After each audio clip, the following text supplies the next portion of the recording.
Hi, welcome to this part of my review featuring Necrobiotic.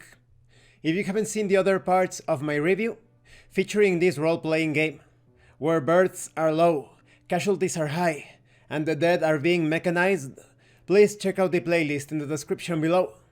This time we are going to start taking a look at the different professions and archetypes.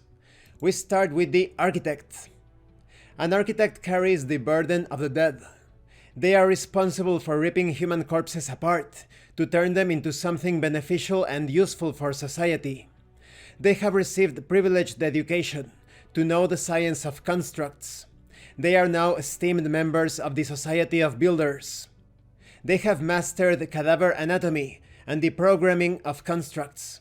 They are seen as the upper echelon of society due to the scientific empire's appreciation of the sciences. When it comes to starting equipment, you start with a citadel leather apron and a scalpel or medical bag. Some of your gear skills include advanced medicine. Each architect is a doctor and a surgeon, enabling you to apply the basics of generic medications, diagnosing, prescribing therapies, and practicing first aid. This skill also allows you to remove traumas. You also have neurological programming, the science that allows an architect to reprogram constructs using their neuronic interfaces to carry out tasks outside of the basic programming or to inspect them to decode previously learned commands. Then we have the engineer. An engineer has learned the science of mechanics and advanced thermodynamics. They are esteemed members of the Society of Builders. They work with new machines of this era, and they were responsible for the creation of the boilers on constructs, power plants, and even designed the wall. They possess a strength that can only be gained by wrestling with powerful machinery all day. Concerning your starting equipment, you begin with a forge hammer and a citadel leather apron. Concerning your gear skills, you have things such as engineering design. Every problem has a solution. The engineer is able to study, design, and repair the most complex mechanical works, as well as understand the functioning of unknown or newly designed objects, and to be able to use them. You also have mechanical and chemical construction. With an available workshop, this skill allows you to produce weapons, mechanical objects, and chemical preparations of various types, following the rules for creating objects. Next we have the militia. A militia understands the Codex Scientificus is not a set of rules, but a set of equations that help dictate what is permitted within society. Militia are experts on the Codex and are able to accurately determine the best course of actions in regard to the law.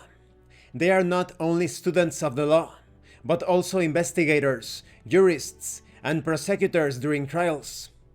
When it comes to starting equipment, you begin with a repeating hand crossbow, a sonic truncheon, and a suppression grenade or detective kit. Concerning your gear skills, you have things such as the Codex Scientificus, of course. This skill indicates knowledge of the Codex Scientificus enforced throughout the scientific empire. It allows one to know and interpret regulatory equations and laws. It also allows you to manipulate and exploit the law if needed. You also have bureaucratic process. The militia is not alone in their pursuits. With the knowledge of the scientific bureaucracy concerning permits and special forms, they can make a request to requisition personnel or equipment in order to fulfill their duties. Though it may take some time to properly fill out the necessary forms and possibly to grease a few wheels. And this concludes this part of the review. In the next part, we are going to continue with these professions and archetypes. When it comes to the architects, as you can see, they are not conventional or traditional architects. Well, you could say that they are architects in a secret society sort of way. They rather build and design the situations concerning death, and they treat the human body as a construct.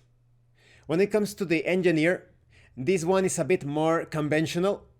You deal with machinery, creating, fixing, wrecking perhaps. So this is a very practical and utility-based profession. In the case of the militia, You do have that combat capability, but you are also well suited to matters of diplomacy, especially concerning the knowledge of the laws. In a way, you feel a bit like part lawyer as well. Thank you for watching this part of the review, and thank you for your likes and your comments. If you have any questions or comments, please let me know. And thank you so much to those of you that are going the extra mile to support the channel. If anyone else wishes to further support the channel, the information on how to do that will be in the description below. Once again, thank you, and see you later.